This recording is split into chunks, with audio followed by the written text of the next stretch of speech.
Os que estão chegando, apressem os seus passos, adentre a casa do Senhor. Vamos adorar em espírito e em verdade.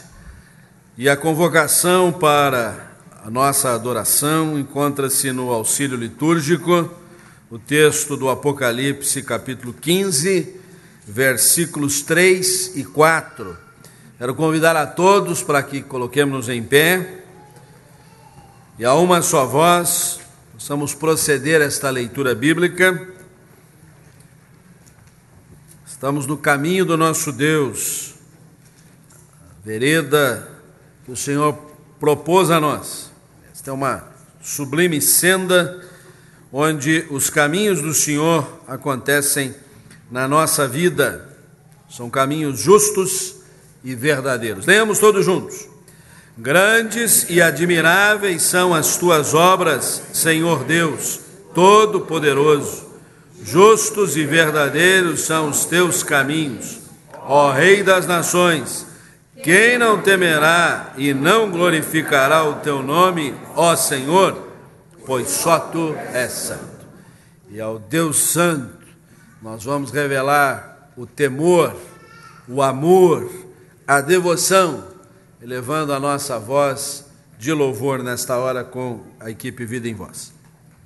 Bom dia, irmãos. Vamos nos assentar e vamos nos colocar em atitude de oração diante do Senhor, de reconhecimento da presença do Senhor, enquanto nós ouvimos um cântico.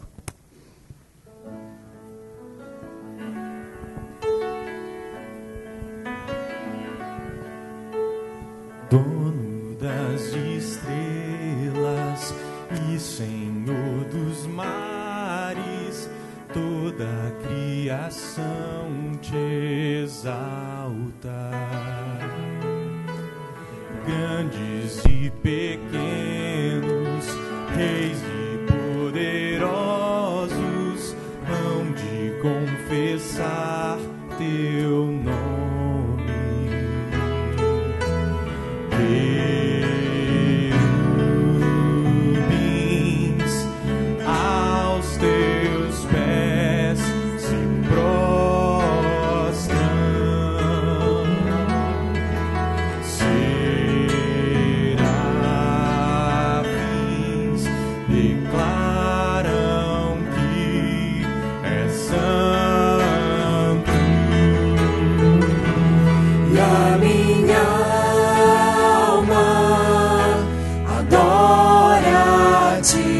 por tuas obras e por quem tu és, de tua glória, Shekinah, toda a terra se encherá para sempre, és e sempre será.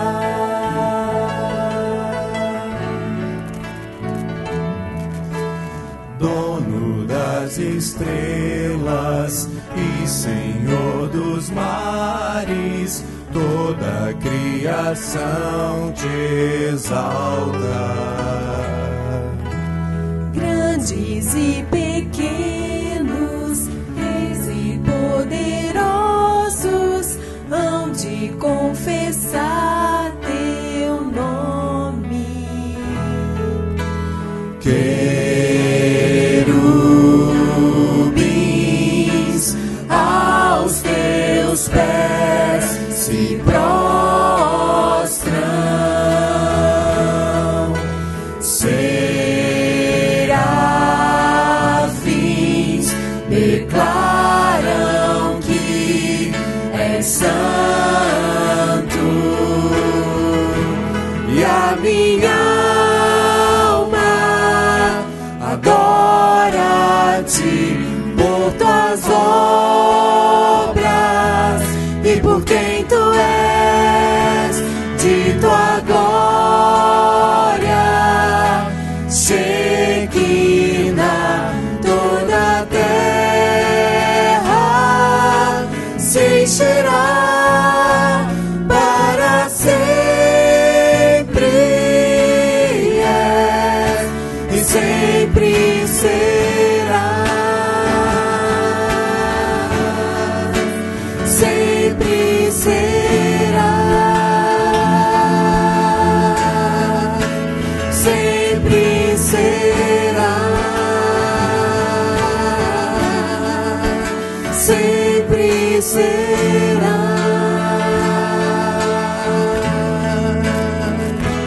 E a minha alma adora-te por tuas obras e por quem tu és, de tua glória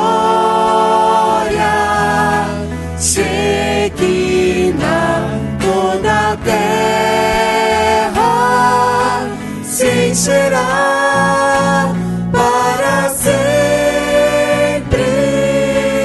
És e sempre será. Sempre será. Sempre será. Amém. Queridos e amados, vamos nos colocar de pé, vamos adorar ao Senhor. E pelo amor e pela graça do Senhor, pela sua misericórdia que se renova a cada dia que nós estamos aqui. Por esse amor maravilhoso, o amor que nos trouxe a salvação, que estende a sua mão a cada dia para cuidar de nós, para entender aquilo que se passa dentro do nosso coração.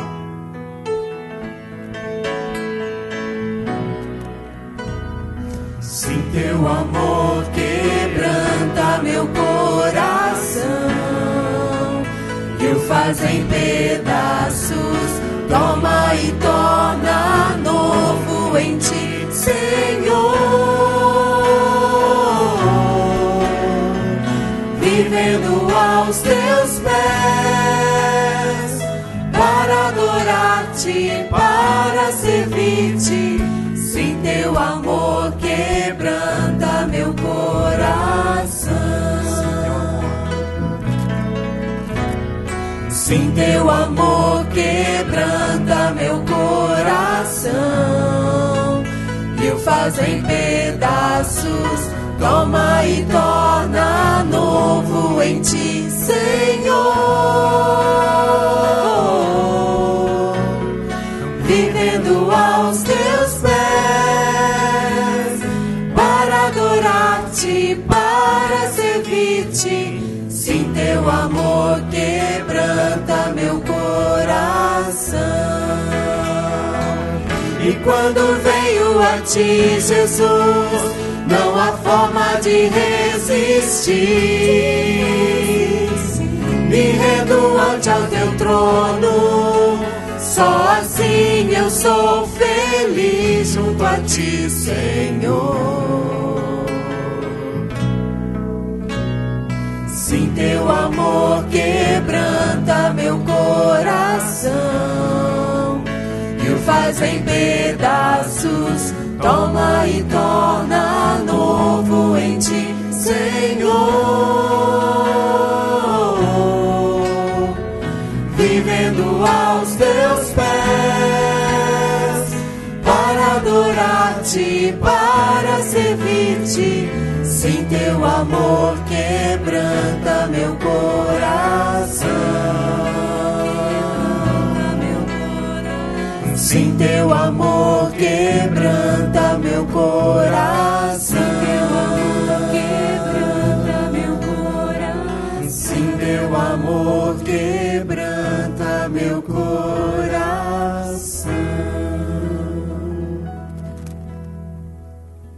E é por esse amor maravilhoso que o Senhor estendeu até nós, que nos faz poder ter essa aproximação junto do Senhor e poder contar com Ele a cada dia como um grande amigo, um amigo verdadeiro, um amigo que é pastor, que tem olhado e cuidado de nós.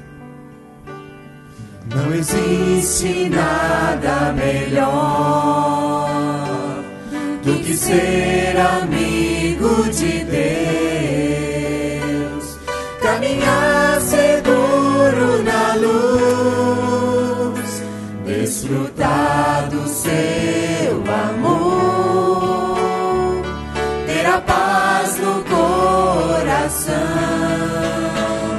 viver sempre em comunhão e assim perceber a grandeza do poder de Jesus, meu bom pastor. Não existe nada melhor do que ser amigo de Deus, caminhar seguro na luz, desfrutar do seu amor, ter a paz no coração, viver sempre em comunhão e assim perceber a grandeza do poder de Jesus, meu bom pastor. Jesus, meu bom pastor.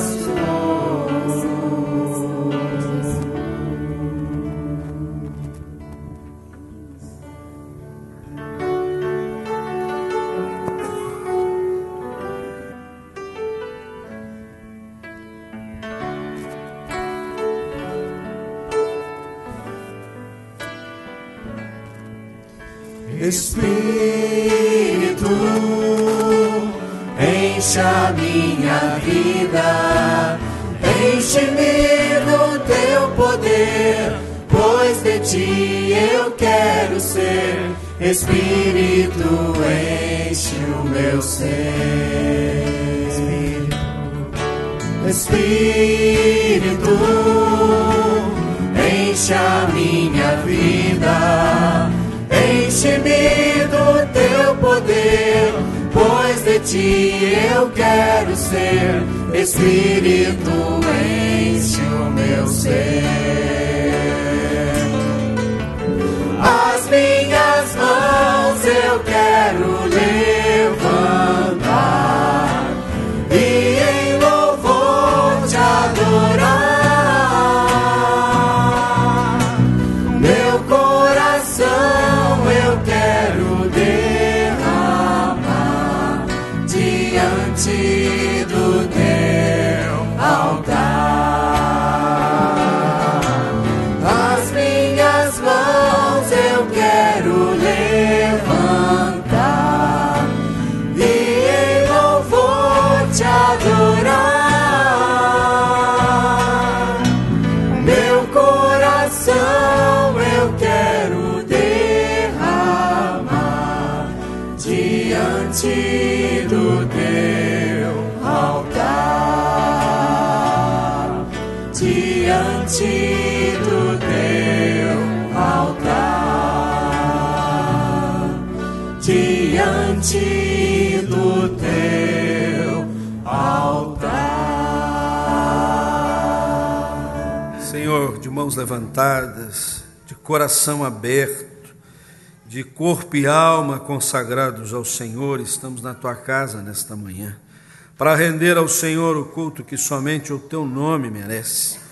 E estamos aqui, Senhor, na certeza da tua companhia, da tua presença benfazeja, cujos caminhos são justos e verdadeiros, e assim podemos admirar, Senhor, as tuas maravilhas, a obra que o Senhor tem feito em toda a face da terra. E assim também, ó Deus, curvamo-nos diante da tua presença santa e augusta. Tu és santo, digno de todo louvor e de toda adoração. Recebe o nosso louvor, a nossa adoração em nome de Jesus. Amém, Senhor. Podeis sentar, irmãos.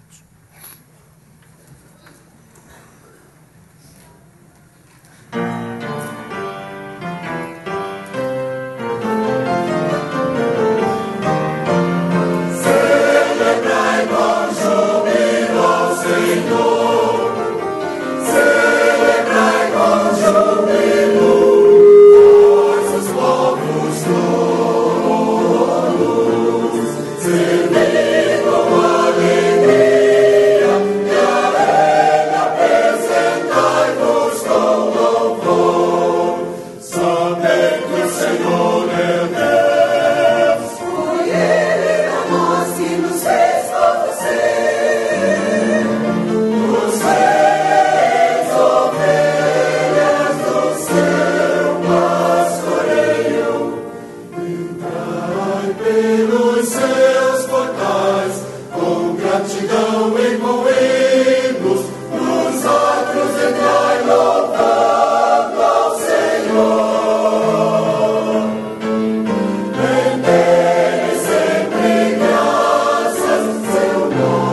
Vamos receber aqui a superintendente da escola para o minuto da escola dominical e depois a mocidade tem o seu minuto também, pode encarreirar aqui, que nós já faremos os 2 minutos.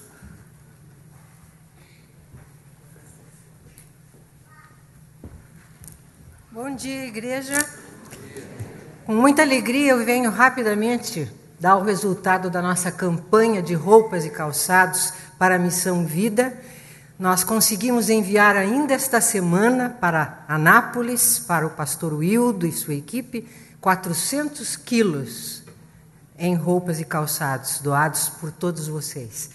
Roupas de muito boa qualidade, todos estão sempre muito bem vestidos, então suas roupas são muito boas e foi uma bênção essa campanha. Eu quero agradecer porque é uma igreja que sempre responde positivamente a todos os apelos.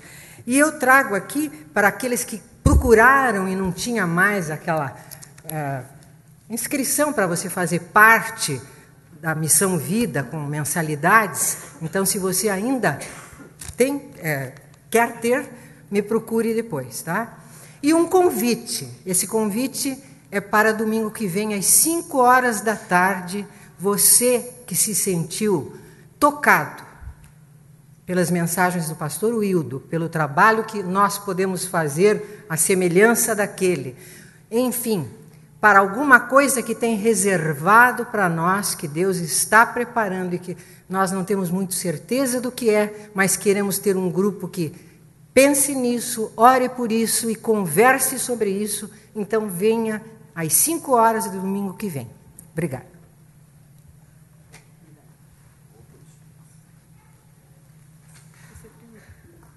Bom dia, irmãos. Bom dia, irmãos. A gente vai dividir um texto com vocês, a Aline vai ler um texto. A palavra de Deus diz em Deuteronômio, capítulo 6, do versículo 4 ao 8. Escute, povo de Israel, o Senhor, e somente o Senhor é o nosso Deus. Portanto, amem o Senhor nosso Deus com todo o coração, com toda a alma e com todas as forças. Guardem sempre no coração as leis que eu lhes estou dando hoje, e não deixem de ensiná-las aos seus filhos. Repitam essas leis em casa e fora de casa, quando se deitarem e quando se levantarem. Amarrem essas leis nos braços e na testa, para não as esquecerem, e as escrevam nos batentes das portas das suas casas e nos seus portões. E não deixem de ensiná-las aos seus filhos. Nós fomos ensinados um dia, e nós queremos encorajar a igreja a ensinar e continuar ensinando seus filhos, netos, vizinhos, todos os jovens adolescentes a trilhar no caminho do Senhor. Acompanhe um pouco do que a mocidade fez nesse mês que passou.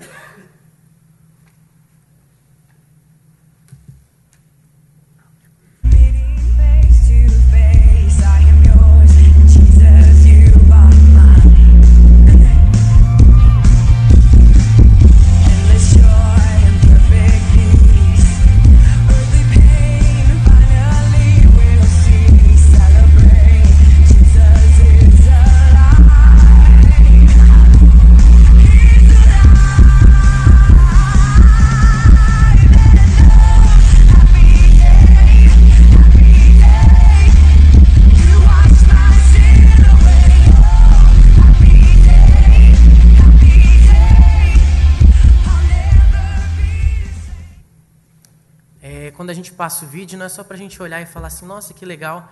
Você pode fazer parte disso também, convidando seu filho, seu sobrinho, seu irmão. Se você é jovem também participando com a gente, todo sábado às 7h30 você está convidado a estar com a gente e celebrar também e entender que em Deus a nossa vida é muito mais feliz. Bom dia para vocês, gente.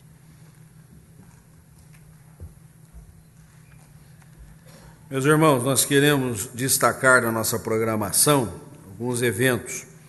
No feriado agora do mês de junho, chamado Corpus Christi, nós vamos sediar aqui na nossa igreja o Congresso Mãos e Coração, que é uma promoção tanto da Secretaria-Geral do Trabalho da Infância como da Secretaria Sinodal do Trabalho da Infância. Nós vamos receber gente de vários lugares. Eu quero aqui fazer um apelo muito incisivo para você que trabalha na área da infância da igreja. Escola Dominical, a UCP, um ministério específico que está ligado à criança e outros interessados. É imperdível para você. Nós vamos ter ministrações, palestras motivadoras do nosso trabalho, o qual muitas vezes a gente se ressente de que nos falta material, condições, treinamento. Está aí o treinamento. Então começa na quinta-feira à noite, prossegue na sexta e no sábado, e você não pode perder. As informações estão aí, nós podemos ajudar a todos os interessados. Nós estamos nos avizinhando do aniversário da nossa igreja, mais algumas semanas, e estaremos comemorando 124 anos. Chama a sua atenção para a programação que está aí. No dia 27, a quarta-feira, encerramento do semestre dos núcleos familiares. No sábado, às 19h30, um culto evangelístico, aproveitando o momento da mocidade, mas para toda a igreja, e o Ministério Oxigênio vai apresentar a peça Sonho de Ibérico. E no dia 1º, domingo, uma programação diferente. De manhã, nós vamos começar às 10 horas, então você pode dormir até um pouquinho mais tarde. Bom, se você costuma vir para o culto das 9, né? Se você vem para o culto das 11, tem que acordar mais cedo. Então, às 10 horas, nós vamos ter um grande culto, com um destaque especial para o Coral da Fraternidade, que vai apresentar uma bela cantata, a Santa Ceia. Naquele domingo só vamos ter a Santa Ceia, domingo de manhã, à noite não. À noite o nosso culto terá o foco na recepção de novos membros, batismo, profissão de fé, e também a ordenação e posse dos oficiais recentemente eleitos. E ontem, por deliberação do nosso presbitério de Curitiba, que esteve reunido, foi aprovada a licenciatura para o jovem Arthur Martins, nosso querido 90, né? E ele vai ser licenciado também naquele culto. Então vai ter um ato do presbitério. Esse é um momento muito especial para a nossa igreja. Então vá se preparando, vá marcando a sua agenda, venha de manhã e volte à noite. Não é só para, eu vou só de manhã, não vou de noite, só vou de noite, não venho de manhã. É uma programação diferente para você acompanhá-la integralmente.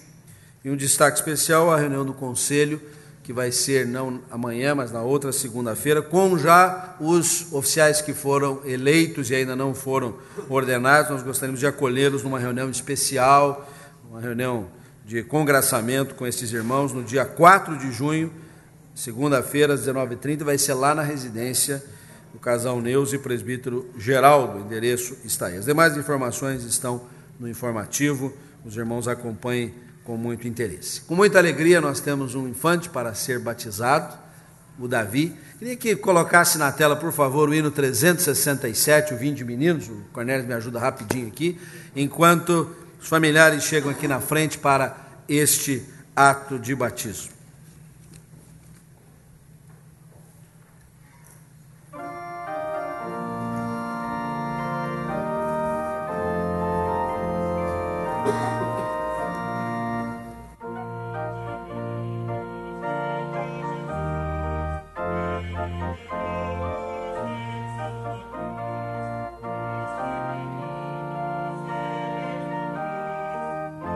Vinde ao Salvador, que alegria sem pecado ou mal, reunirmos todos afinal, na santa pátria celestial, com Cristo Salvador.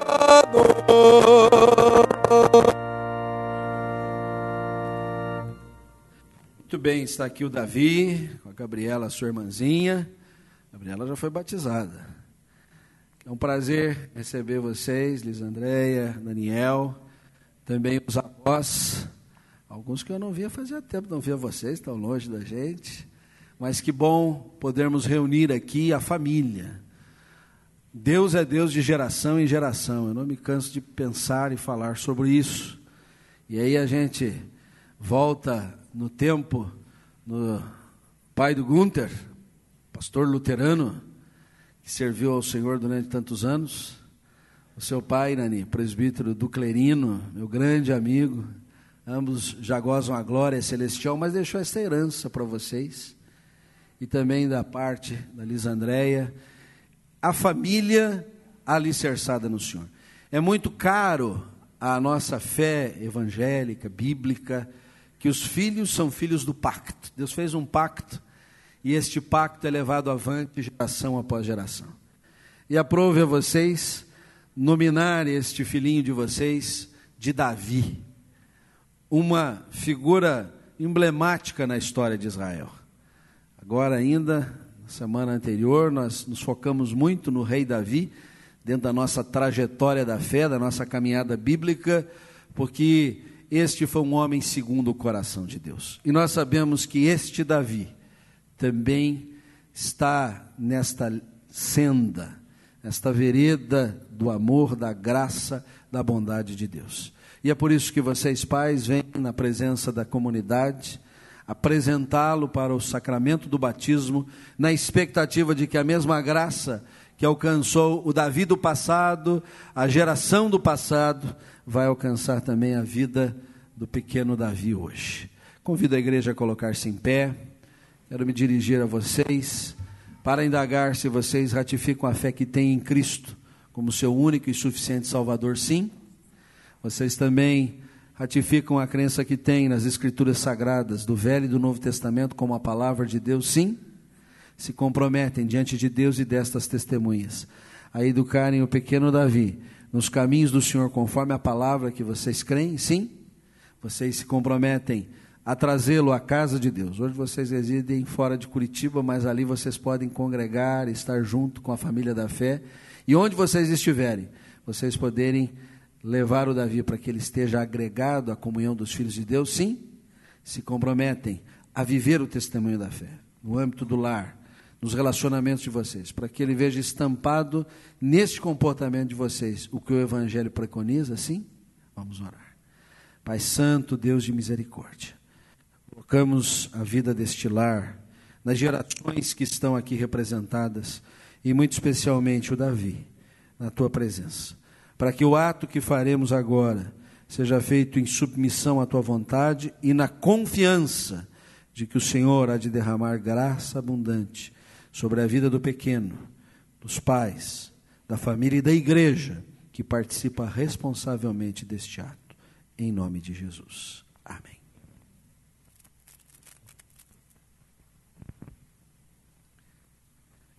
Davi, Cordeirinho de Jesus.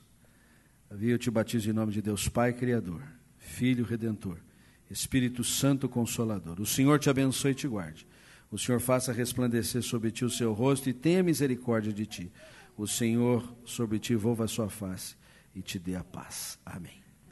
Te rendemos graças por essa vida preciosa, vida que foi gestada, Senhor, no ventre materno e assistida pelo Senhor, pela perfeição, pela beleza, pela alegria que trazem aos pais e aos familiares. Que, ó Deus, o Senhor conserve esta mesma alegria durante o crescimento, a educação. Pequeno Davi seja, Senhor, um instrumento do Senhor, instrumento de graça, de poder. Que o Senhor, ó Deus, esteja, Senhor, usando desta vida para, Senhor, edificar, abençoar e fortalecer outros no caminho da trajetória da fé. Abençoe os seus pais nos compromissos que fizeram. Abençoe-os, ó Deus, na orientação segura na tua palavra, na educação dos meninos. É a nossa oração, em nome de Jesus.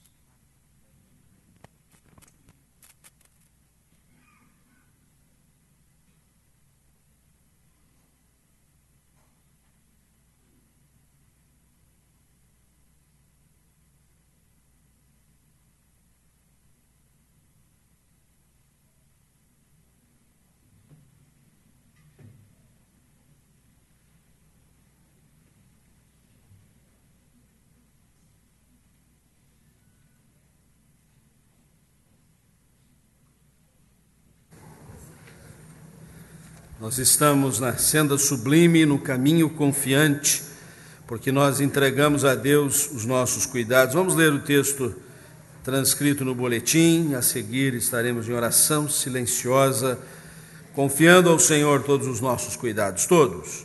Entrega o teu caminho ao Senhor, confia nele e o mais Ele fará. Ele fará, confia no Senhor. Curvemos as nossas frontes e oremos.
Senhor Jesus,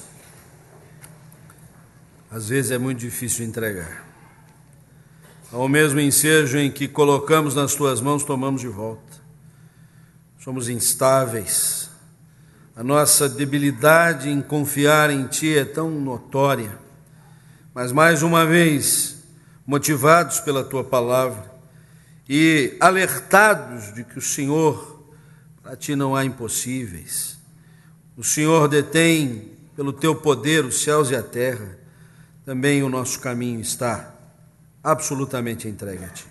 Confiamos a ti cuidados pessoais, familiares, profissionais, materiais e espirituais, Senhor, na certeza de que o Senhor tem o melhor para nós. E nós haveremos de caminhar por fé. Oramos pelos enfermos, visita-os com a tua bondade, a tua misericórdia, a tua graça. Pelos que se acham esfriados na fé, distantes do Senhor, aquece essas almas, Senhor, alumia o seu caminho. Oramos, ó Deus, pela vida dos que estão em missão, estão lá na vanguarda, Senhor, e aqui na retaguarda a nós cabe orar, interceder, clamar por eles, para que estejam fazendo a obra do ministério a qual confiaste a eles. e unânimes, ó Deus, e coração unido, como família da fé, como povo que se chama pelo Teu nome.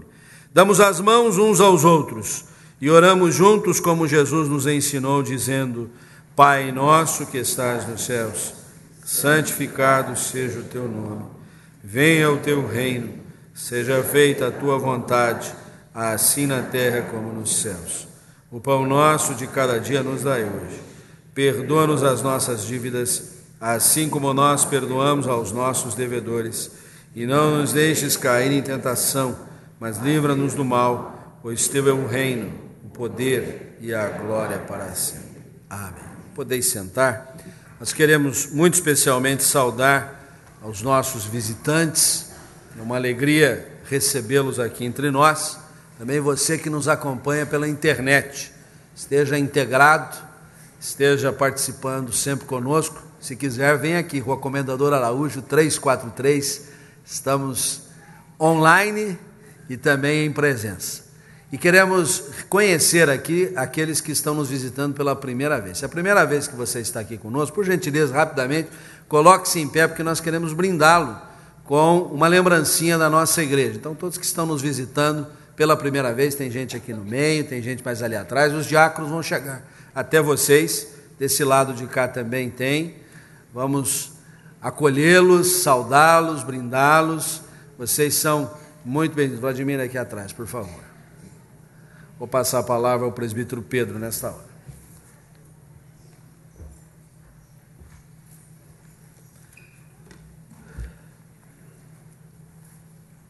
Bom dia, irmãos. Utilizando o nosso auxílio litúrgico, vamos ler juntos esse texto que está em Isaías 2, verso 3, vereda verdadeira. Leiamos. Vinde e subamos ao monte do Senhor e à casa de Deus de Jacó, para que nos ensine os seus caminhos e andemos pelas suas veredas. Bom, essa é a hora do nosso ofertório, um dos nossos compromissos como membros da Igreja Presbiteriana de Curitiba. E eu pedi licença ao pastor para acrescentar um texto, e ele brincou comigo, é da Bíblia. Eu, inclusive, disse a ele, fazia tempo que não ficava vermelho, mas não teve como. Aqueles que acompanham a leitura daquele diário chamado No Cenáculo, certamente irão se lembrar que foi nesta semana esse texto. O texto que se encontra em Marcos, no capítulo 12, os versos de 41 a 44. Diz o seguinte: assentado diante do gasofilácio, para os jovens, gasofilácio era o lugar em que os tão antigos quanto eu colocavam as suas ofertas. Era uma estrutura de madeira que ficava na porta da igreja. Observava Jesus como o povo lançava ali o dinheiro. Ora, muitos ricos depositavam grandes quantias. Vindo, porém, uma viúva pobre, depositou 2 pequenas moedas correspondentes a 1 quadrante. E chamando os seus discípulos, disse-lhes: em verdade vos digo que essa viúva pobre depositou no gasofilácio mais do que o fizeram todos os ofertantes, porque todos eles ofertaram do que lhe sobrava. Ela, porém, da sua pobreza, deu tudo quanto possuía, todo o seu sustento. É uma atitude e uma oportunidade. Nesse momento, então, que nós vamos entoar o hino de número 172, nós vamos aproveitar com as nossas atitudes essa oportunidade. Aqueles que somos membros da nossa igreja temos o compromisso. Aqueles que são visitantes e assim se sentirem tocados, podem colocar. Os nossos irmãos diáconos são convidados, então, a retirar as ofertas. E quando estivermos cantando o último verso do hino, as crianças são convidadas, convidamos aos pais que as encaminhem aqui para frente para que possamos orar com todos eles.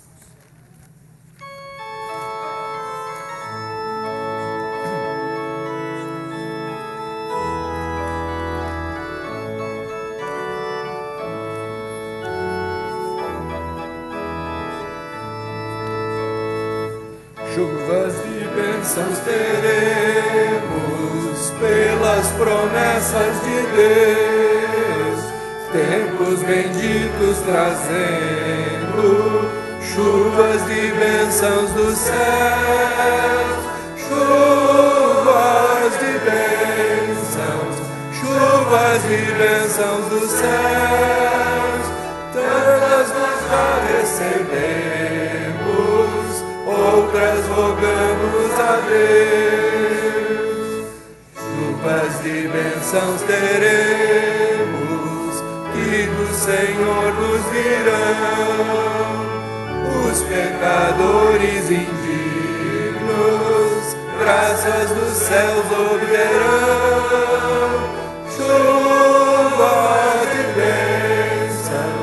Chuvas de bênçãos dos céus, tantas nós já recebemos, outras rogamos a Deus. Chuvas de bênçãos teremos, manda-nos, pois, ó Senhor, dá-nos o gozo dos frutos dos teus princípios de amor.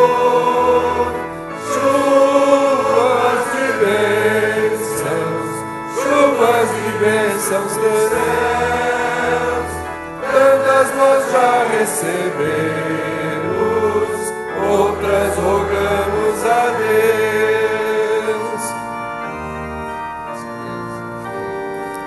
As crianças podem vir.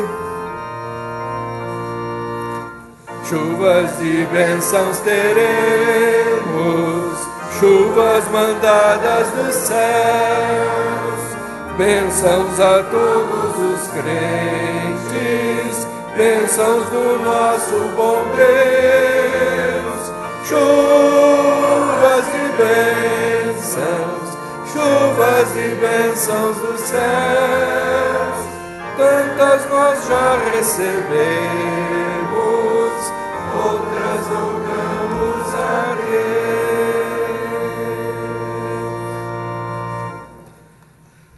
Amado Deus, querido Pai, nós te rendemos graças por essas oportunidades que nos ofereces.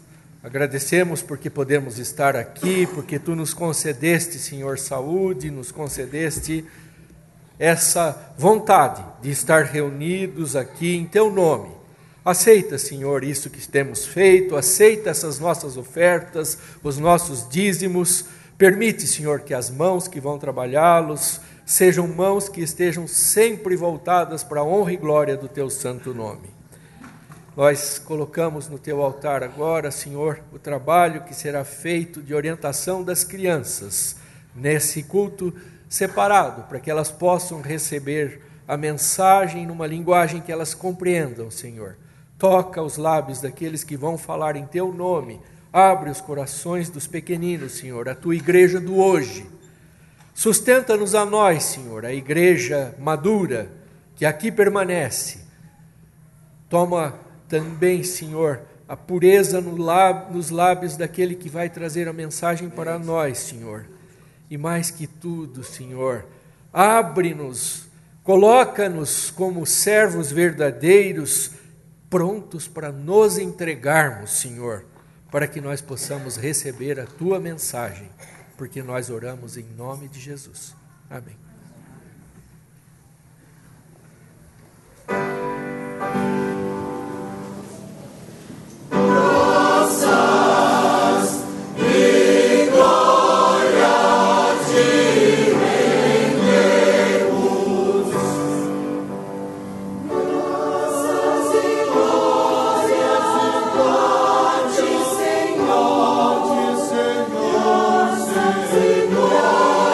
Senhor.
Irmãos, quero convidá-los à leitura da palavra de Deus no texto que se encontra no primeiro livro dos Reis, capítulo de número 17.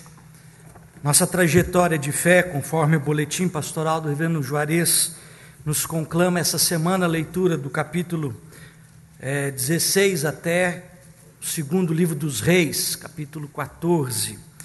Você é desafiado nesse período todo dessa semana a compartilhar do ministério dos profetas Elias e Eliseu. E observando este aspecto da nossa caminhada, da nossa trajetória de fé, quero ler com os irmãos alternadamente, primeiro livro dos Reis, 17, versículos de 1 até 16. Vamos nos colocar em pé, vamos fazer a leitura alternadamente. Eu iniciarei e convido os irmãos à leitura dos versículos seguintes. Então Elias, o tesbita dos moradores de Gileade, disse a Acabe: tão certo como vive o Senhor Deus de Israel, perante cuja face estou, nem orvalho nem chuva haverá nestes anos, segundo a minha palavra. Veio-lhe a palavra do Senhor dizendo: retira-te daqui, vai para o lado oriental, e esconde-te junto à torrente de Querite, fronteira ao Jordão. Beberás a torrente e ordenei aos povos que ali mesmo te sustentem. Foi, pois, e fez segundo a palavra do Senhor. Retirou-se e habitou junto à torrente de Querite, fronteira ao Jordão. Os fornos se traziam pela manhã pão e carne, como também pão e carne ao anoitecer, e bebia da torrente. Mas, passados dias, a torrente secou, porque não chovia sobre a terra. Dispõe-te, vai a Sarepta, que pertence a Sidom, e demora-te ali onde ordenei a uma mulher viúva que te dê comida. Então ele se levantou e se foi a Sarepta. Chegando à porta da cidade, estava ali uma mulher viúva, trabalhando lenha. Ele a chamou e lhe disse: traze-me depressa uma vasilha de água para eu beber. Indo ela buscá-la, ele a chamou e lhe disse: traze-me também um bocado de pão na tua mão. Porém ela respondeu: tão certo como vive o Senhor teu Deus, nada tenho cozido, há somente um punhado de farinha numa panela e um pouco de azeite numa botija. E vês aqui, apanhei 2 cavalos e vou preparar este resto de comida para mim e para meu filho. Comeremos e morreremos. Elias lhe disse: não temas, vai e faze o que disseste, mas primeiro faze dele para mim um bolo pequeno, e traze-mo aqui fora, depois farás para ti mesma e para o teu filho.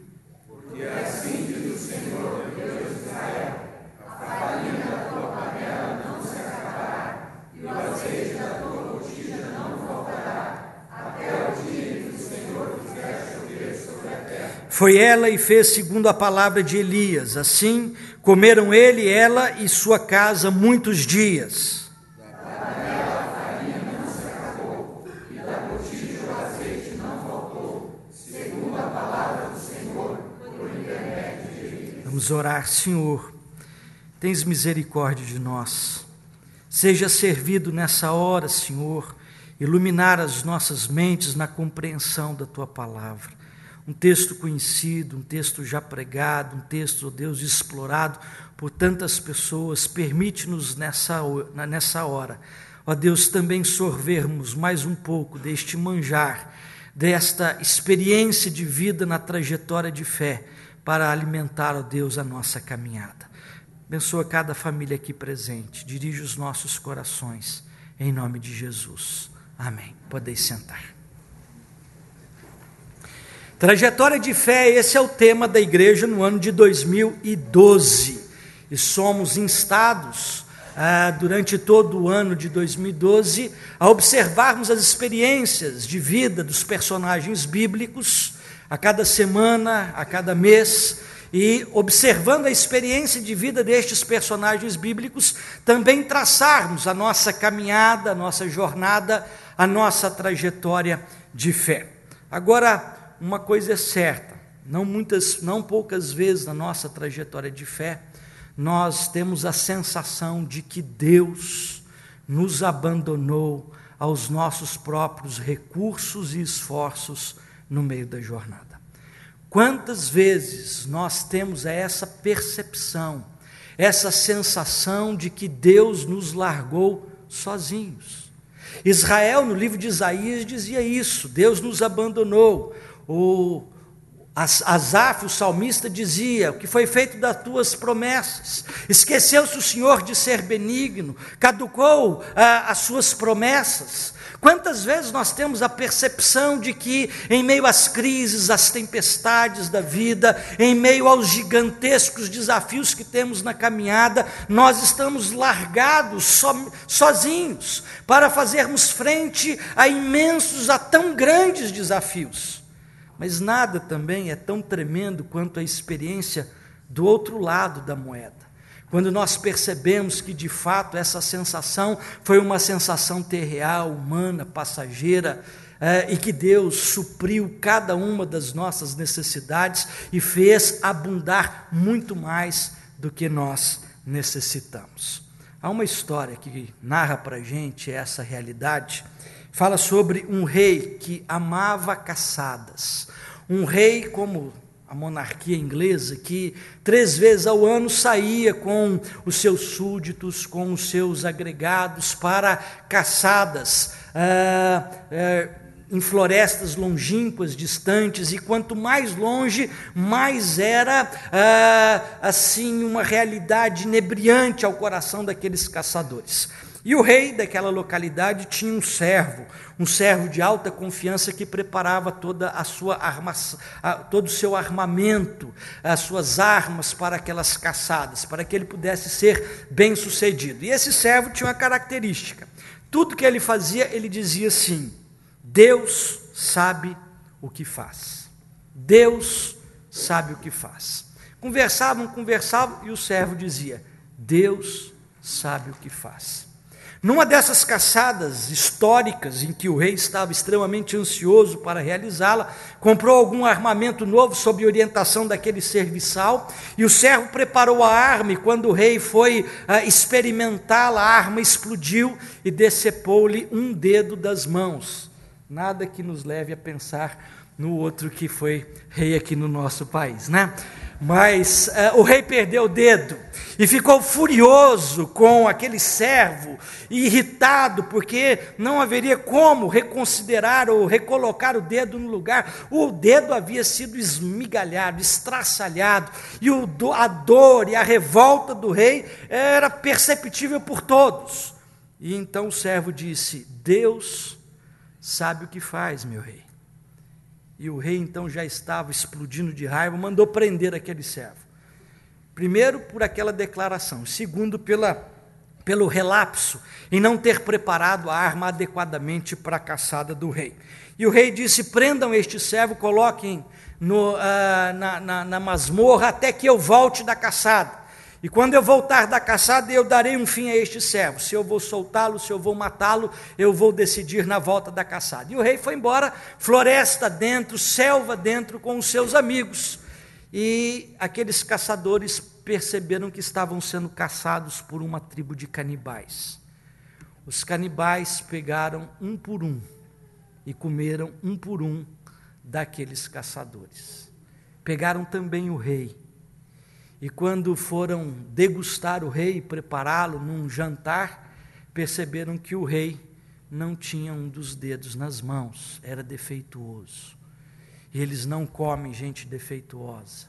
E eles viram aquilo e disseram: isso é um mau sinal, mandem-no embora. E o chefe daquela tribo canibal não quis mais o rei nem presente no meio da tribo, e semanas depois, extenuado, afadigado, esfaimado, o rei chega no seu reino e quer conversar com aquele seu servo que estava preso.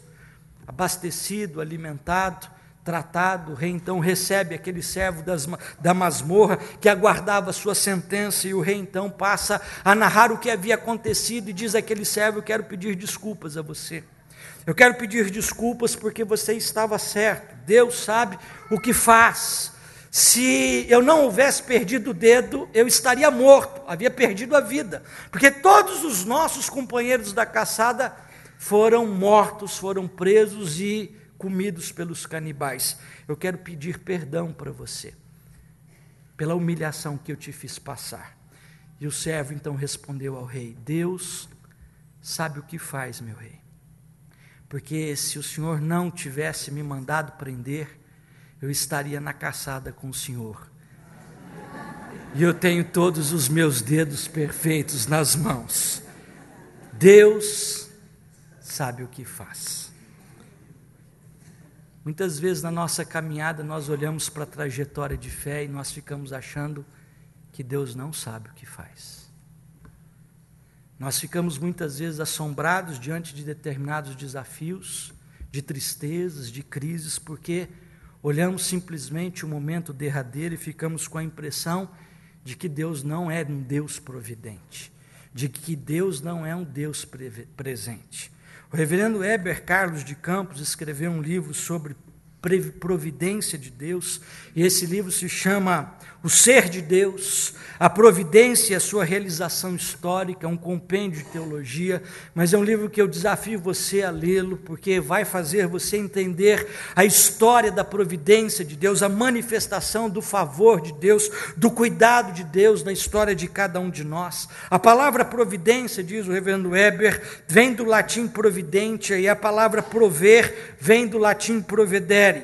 Etimologicamente, a palavra providência significa primeiro ver antes, ou ver de antemão. Posteriormente, a palavra veio a significar o exercício de todo o cuidado e controle de Deus na história e na vida dos seus. A teologia cristã possui 3 verdades a priori, das quais não abre mão. Primeira, Deus existens, que tem a ver com a existência tripessoal de Deus. Segundo, Deus volens, que tem a ver com a decisão de formação do plano de Deus eterno na história. E terceiro, Deus agens, que tem a ver com a ação de Deus na esfera de sucessão temporal, executando o seu plano providencial para a vida de toda a humanidade. Nessa percepção, em primeiro lugar, nós vemos que Deus provê as necessidades das suas criaturas. Em segundo, Deus preserva todo o universo criado. Terceiro,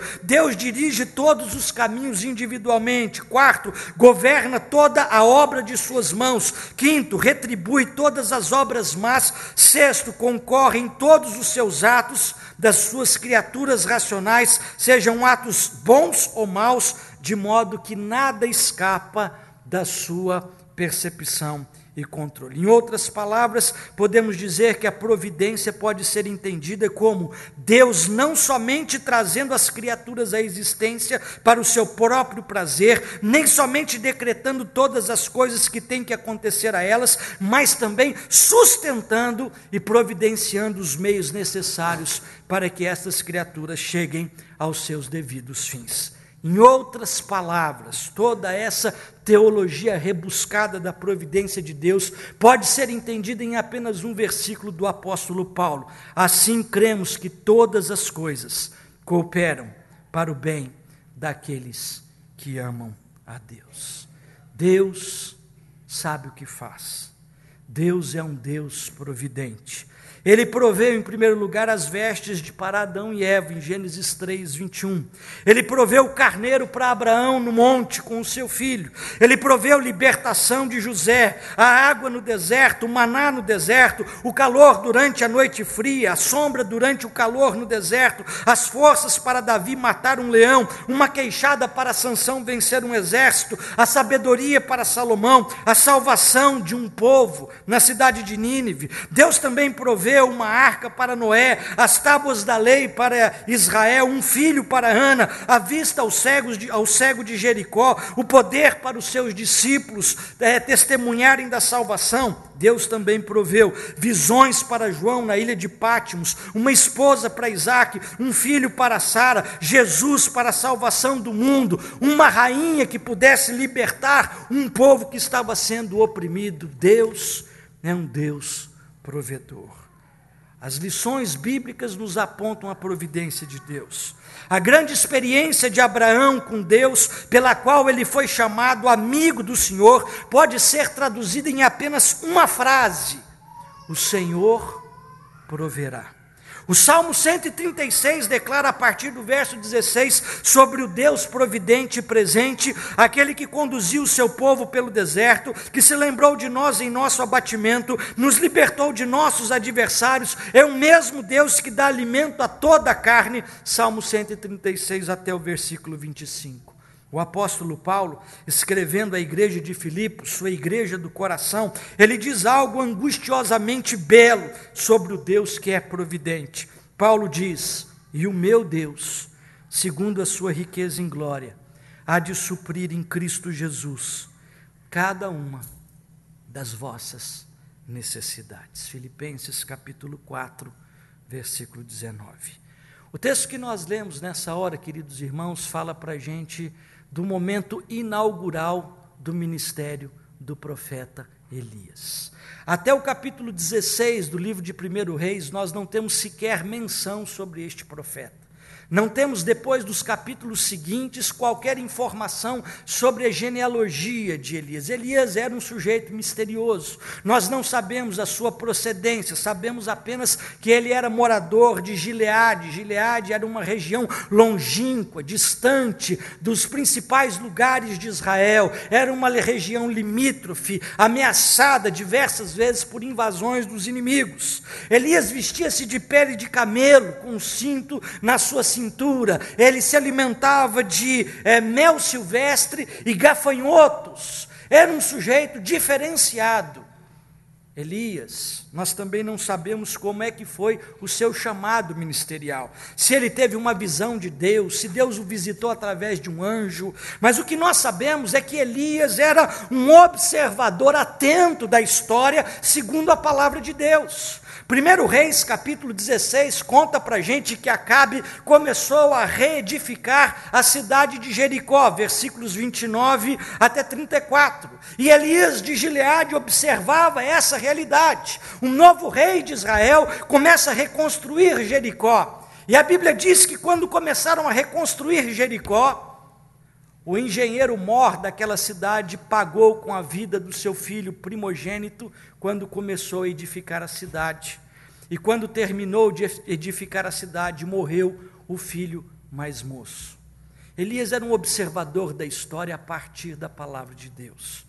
No livro de Josué, capítulo 6, versículo de número 26, Josué, depois da invasão da cidade de Jericó, depois de terem sido derribadas as muralhas, conquistada a cidade, Josué profetiza e diz: maldito aquele que reedificar Jericó, pagará com a vida do seu filho mais velho quando iniciar a obra, e quando concluir a obra, pagará com a vida do seu filho mais moço. Anos se passaram, 300 anos se seguiram, mas a palavra de Deus continua efetiva, viva e eficaz. Os homens se esqueceram das promessas do Senhor, mas Elias observava a história de acordo com a vontade de Deus.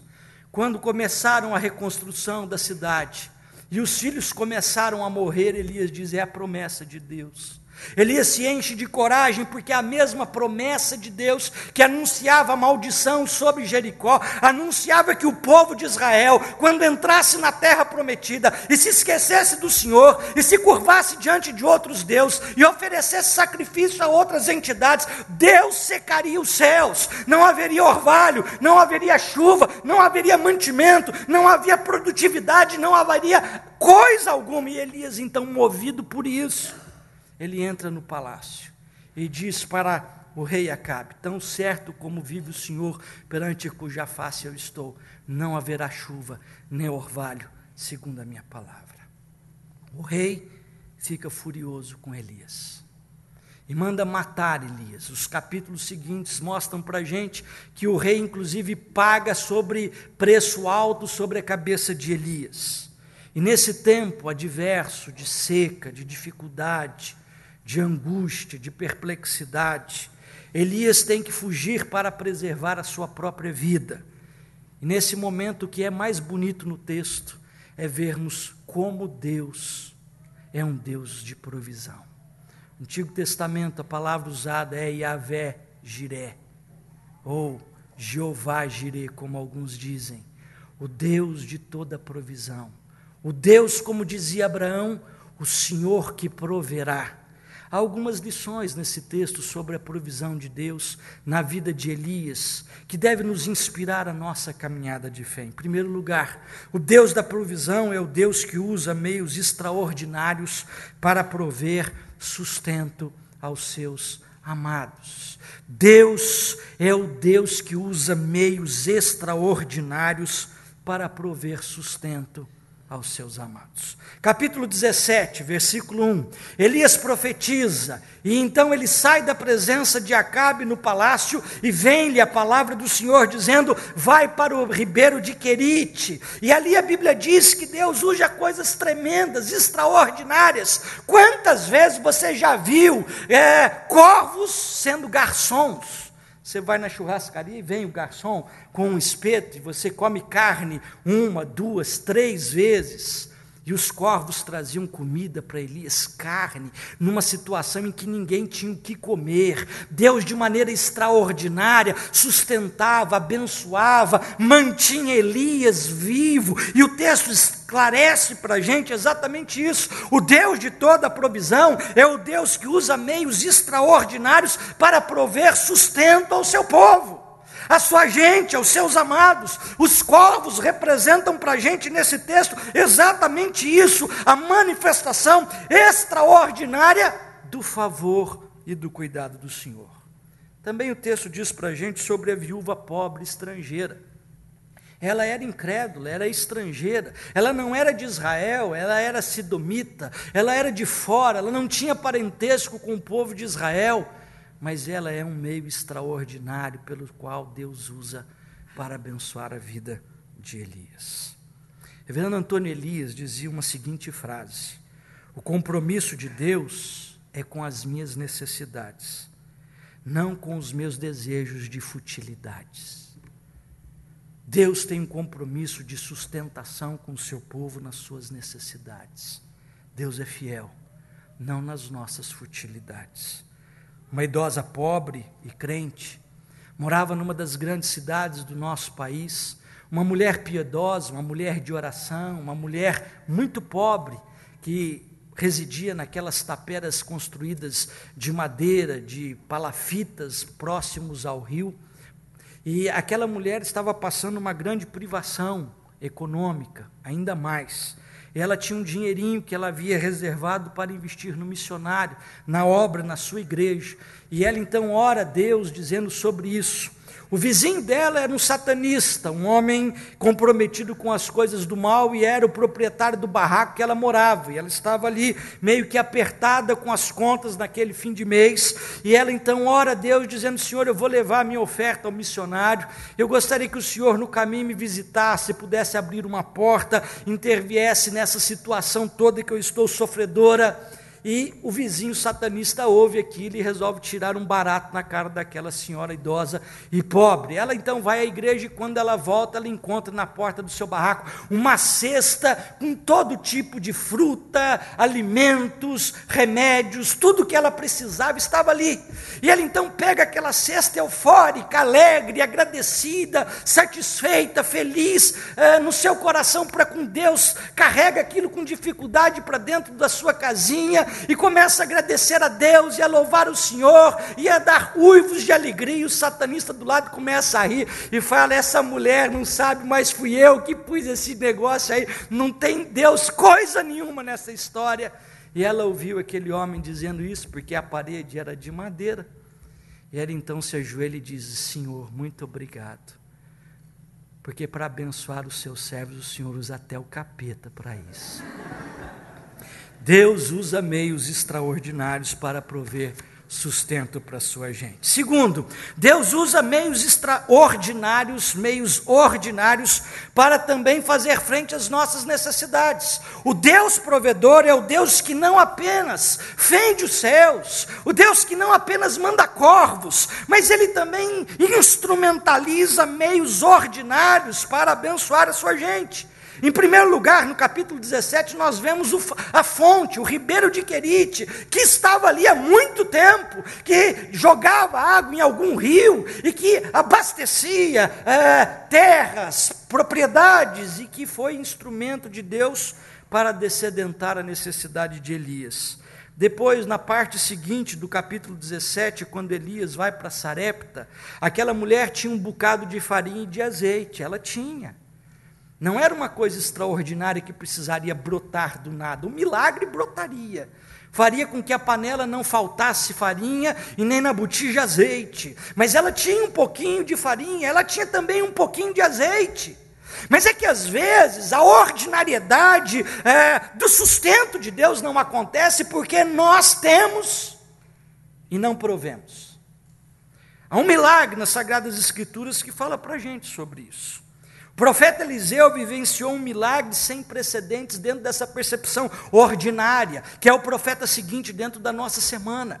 Eliseu é procurado por uma mulher viúva de um seminarista que diz assim para ela: olha, o meu marido é discípulo do Senhor, ele faleceu e eu estou com uma dívida exorbitante, não tenho com que pagá-la e os meus 2 filhos serão levados como escravos, os credores estão chegando, o que eu hei de fazer?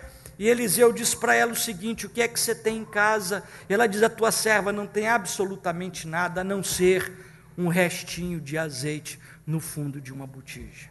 E aí então Eliseu diz assim para ela: vai, pede emprestadas vasilhas, quantas você puder, as mais numerosas e fundas, e vai pingando o azeite em cada um delas. E aquela mulher sai da presença de Eliseu e faz o que o profeta havia mandado e começa a pingar o azeite em vasilhas, em cântaros, em botijas, e a Bíblia diz que aquilo ia se avolumando e cada botija chegava até a sua borda, e quando acabaram-se então as botijas, cessou o azeite de se multiplicar. Ela volta ao profeta e diz: e agora? Eu estou com uma dívida exorbitante, meus filhos vão ser levados como escravos e eu estou com a casa cheia de azeite. E aí Eliseu diz assim: filha, vende o azeite, paga a sua dívida, e o que sobrar é a sua previdência privada até o final da vida. Deus usa meios extraordinários, mas Deus também usa meios ordinários. A terceira lição que o texto nos apresenta é que Deus também usa gente crente para abençoar quem não é crente. Se até então nós estamos vendo do ribeiro e dos corvos, de uma viúva ímpia, que era da região de Sarepta, terra de Jezabel, a rainha casada com Acabe, a perversa rainha de Israel. Se nós estamos vendo todo esse movimento de um lado para o outro em direção ao profeta Elias, nós vemos agora o movimento do outro lado. A presença de Elias na casa daquela mulher também garantiria a multiplicação do azeite e da farinha, aguardaria o sustento até o 3º ano, sem que houvesse qualquer necessidade. Era a presença do povo de Deus que faria total diferença na vida daquela mulher. Elias foi gente crente, foi fonte de bênçãos a uma mulher estrangeira e incrédula. Ela era tão incrédula que ela diz assim: quando o seu filho é ressuscitado, agora eu creio que a palavra de Deus é verdade na tua boca. E quando Elias se depara com ela, ela diz a respeito do Senhor, Deus, o seu Deus e não o meu Deus. Quantas vezes as pessoas ao nosso redor, sem temor, sem princípio, sem valor, são abençoadas por intermédio de uma pessoa crente, de uma funcionária crente, de um patrão crente, de uma diarista crente. José foi vendido pelos seus irmãos e foi parar no Egito. O capítulo 39 do livro de Gênesis diz que Deus abençoava Potifar por amor a José. As bênçãos que vinham sobre a casa de Potifar, a prosperidade que reinava no lar de Potifar, tinha uma fonte, não era Potifar, era José. Deus abençoa na contramão, usa gente crente para abençoar outros que não são. Mas a quarta e última lição que esse texto nos ensina: o Deus provedor não é apenas um Deus que usa meios extraordinários, que usa meios ordinários, que usa gente crente, mas o grande texto nos apresenta o desafio de que Deus usa parceiros na sua obra. Deus usa parceiros. Deus pode fazer essa obra sozinho. A Bíblia diz que Deus é o dono do ouro e da prata. Deus não necessita de mim e de você para coisa nenhuma. Deus não é mais Deus porque me salvou, porque deixou de me salvar. Deus continua sendo o mesmo, ontem, hoje, o será eternamente. Deus é completo no seu ser. Agora, queridos, Deus nos dá o privilégio de sermos parceiros do Senhor num projeto de vitória, num projeto de êxito, num projeto onde nós podemos ser desprendidos dos nossos recursos para vermos a manifestação miraculosa, portentosa, tremenda de Deus no tempo e no espaço. Elias diz à mulher: primeiro vai e faz um bolo pequeno para mim. Talvez pela dureza do nosso coração materialista, no tempo que nós vivêssemos, Elias já tivesse morrido de fome. E nós também juntos com Elias, porque a farinha não se multiplicaria e nem o azeite. Aquela mulher foi desprendida. O que é que ela tinha pela frente? A morte, a desesperança. Ela diz isso para Elias, ela diz: sobrou um bocadinho, eu vou fazer um resto de comida para mim e para o meu filho, e depois comeremos e morreremos. E Elias diz: não, faz primeiro para mim. E ainda naquele momento de penúria e adversidade completa, ela é desprendida. Isso me faz lembrar da multiplicação dos pães e peixinhos. Jesus estava pregando desde o alvorecer, uma multidão acompanhava o Senhor, era o fim da tarde, um lugar ermo, não tinha como comprar comida, não tinha de onde tirar sustento. Jesus então diz aos discípulos: dispersam a multidão para que eles possam comer. Os discípulos então vêm até Jesus e dizem: olha, não tem nada por perto para a gente dar comida para essa gente. E aí um dos discípulos vem com o menino e diz assim: tem esse menino aqui que trouxe um lanchinho de casa, 5 pãezinhos e alguns peixinhos, mas o que é isso para tanta gente? Talvez pela fome de Jesus não desse nem para ele. Jesus pega aqueles peixinhos e pãezinhos doados de maneira desprendida, agradece a Deus no pouco. Quem dá graças no pouco vai ter a graça de ver o muito. E multiplica aqueles pães e peixes, todos comem. Uma multidão de mais de 5.000 pessoas, 12 cestos sobram. Deus usa parceiros na sua obra, parceiros desprendidos para essa realização. Marcos fala para a gente do milagre de um paralítico em Cafarnaum. Um homem que a vida inteira estava num leito. 4 amigos saem de casa carregando aquele paralítico, carregando aquela maca, atravessam terrenos adversos, atravessam lugares difíceis, chegam em Cafarnaum. A casa onde Jesus estava cheia, ninguém saía do lugar, pessoas indiferentes, pessoas preocupadas consigo mesmo, e aqueles 4 preocupados com um amigo, ninguém sai da frente. Eles então sobem na casa, destelham o eirado, baixam um cidadão na frente de Jesus, e a Bíblia diz que Jesus, ao ver-lhes a fé, perdoa os pecados e cura o paralítico. Parceiros. Quero concluir a nossa reflexão. Deus sabe o que faz. Deus sabe o que faz. Aquilo que dizia aquele moço, servo do rei, é preciso ser bem reafirmado na nossa mente. Mesmo diante das adversidades e dos dias de escassez da nossa vida, Deus sabe o que faz. Deus jamais falta. Deus é fiel em prover as nossas necessidades, jamais as nossas futilidades. Deus é provedor, Deus é sustentador, Deus é mantenedor. Isaías nos diz isso. Fala que Deus é quem nos sustenta, quem nos protege, quem nos fortalece com a sua destra fiel. Eu queria terminar a nossa reflexão fazendo um desafio para você nessa manhã. Seja qual for o caminho que você tem trilhado, a sua trajetória, se de muita riqueza, se algo mediano, se de pobreza, a Bíblia diz para a gente que Deus é o Deus sustentador e provedor. mas é um Deus que no meio das escassezes da vida, é um Deus que quer levantar parceiros para os seus milagres. Eu queria nessa hora desafiá-lo a ser um parceiro de Deus, para os milagres que acontecem nessa igreja, para os milagres de transformação de vidas, de crianças, de adultos, de jovens, de velhos, um parceiro nos investimentos na nossa pátria, como do pastor Hildo na semana passada, bem como também no Nepal, na China, na Sibéria, na Espanha. Mas isso passa por desprendimento.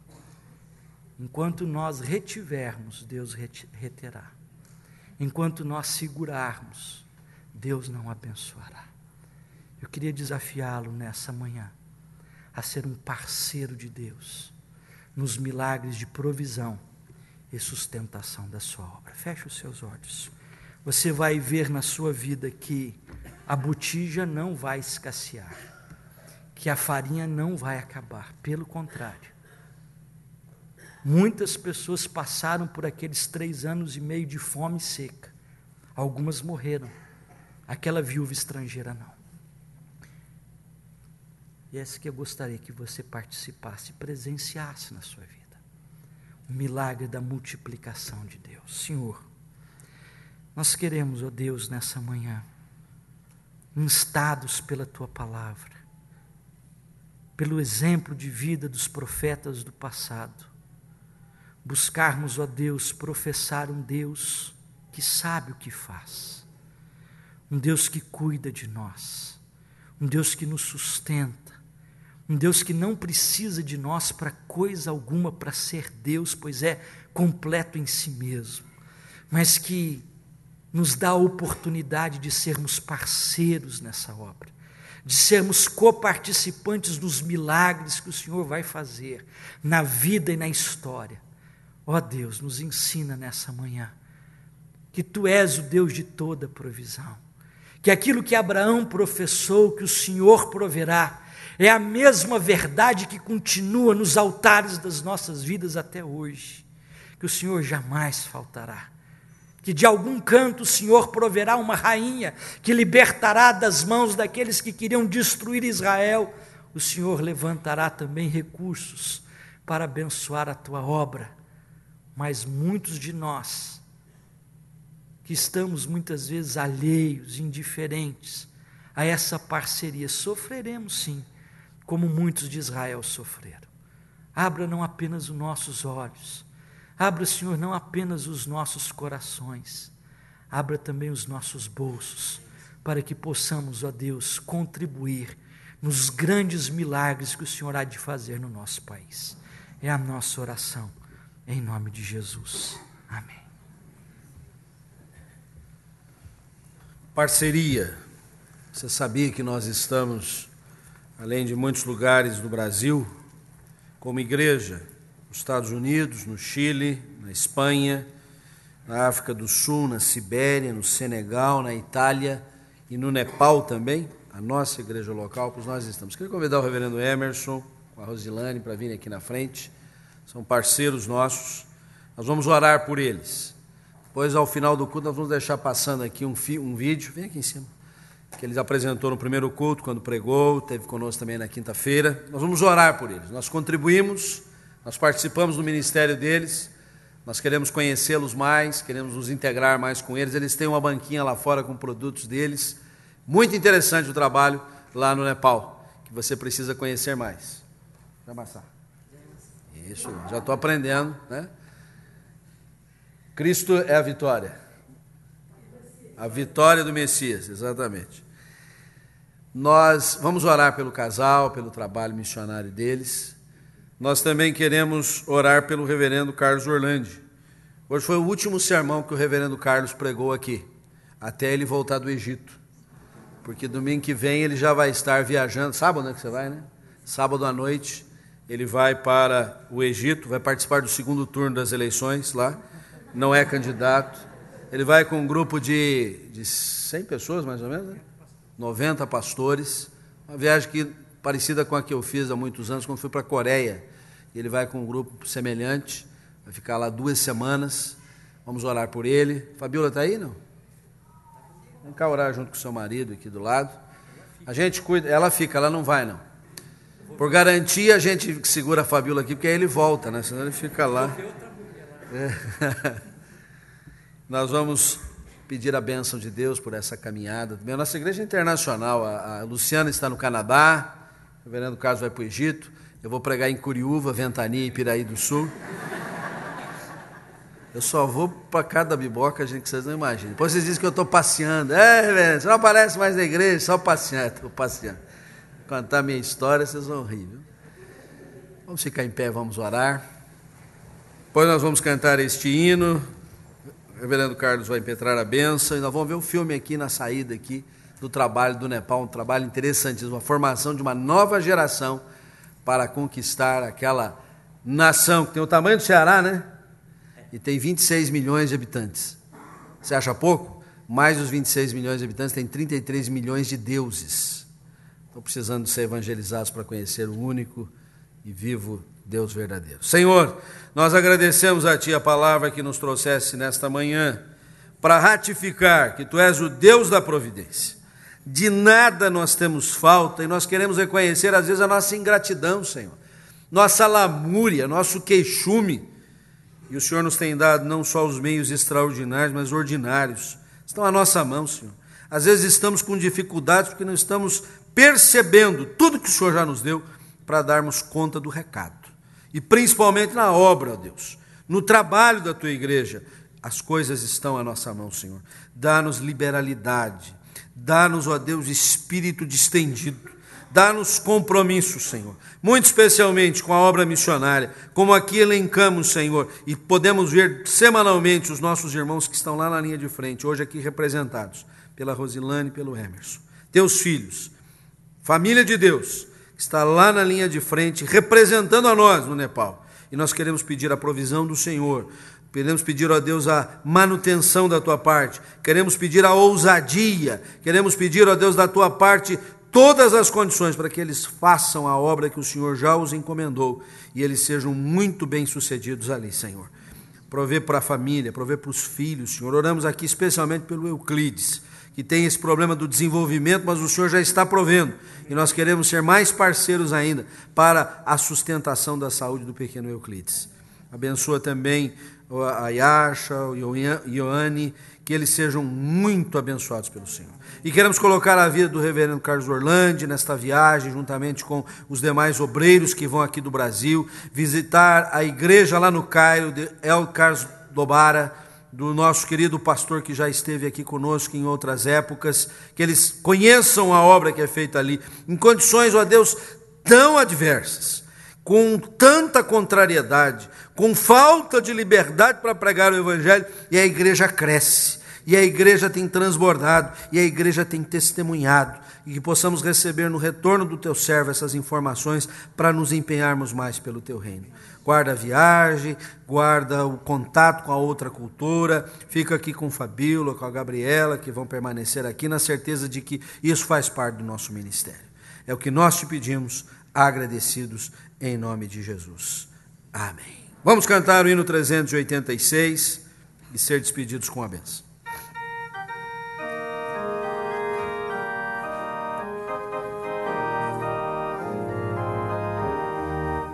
Direi ao mundo que sou crente, não me envergonho de o dizer.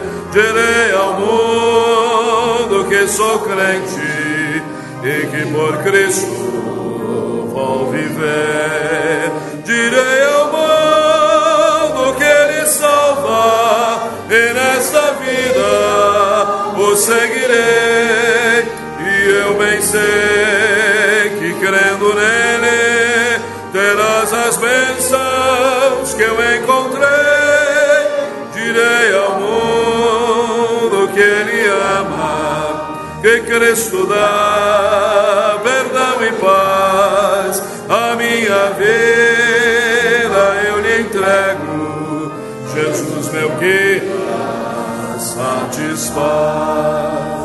direi ao mundo que ele volta, se tarde ou cedo eu não sei, mas viverei sempre esperando e preparado estarei na sua vida gloriosa. Aos que o amarem, Jesus dará maravilhas infinitas, e ao lar celeste nos levará. Ó, dize ao mundo que és crente, não te envergonhes de o dizer. Ó, dize ao mundo que és crente e que por Cristo vais viver. Que a graça do nosso Senhor e Salvador Jesus Cristo, o amor de Deus, o eterno Pai, a comunhão, a consolação, o poder, a edificação do Espírito Santo, sejam sobre todos os seus servos, hoje, em qualquer lugar, em todo o tempo, até a volta de Jesus. Amém. Graças a ti,